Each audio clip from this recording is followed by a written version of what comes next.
If you want to download files from Google Drive and save them on your iPhone 16e, then here's what you need to do. So first of all, I'm gonna download Google Drive from the App Store. It is of course completely free.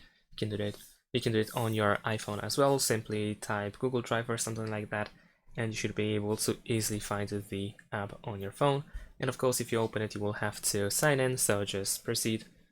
Let's sign into the account.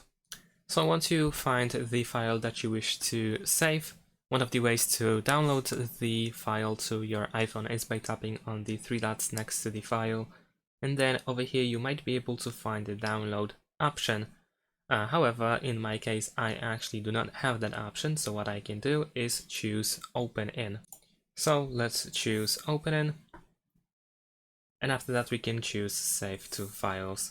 Of course, we can choose where we want to save it. In my case, I can choose iCloud Drive, but of course we can go back in order to store it on our iPhone or something like that. I'm gonna actually go to Downloads folder and save it here. In my case, I already have a file that is exactly the same, but I'm gonna just replace. And there we go. Now we can go to the Files app, and you should be able to find your file in the exact location where you chose to save it.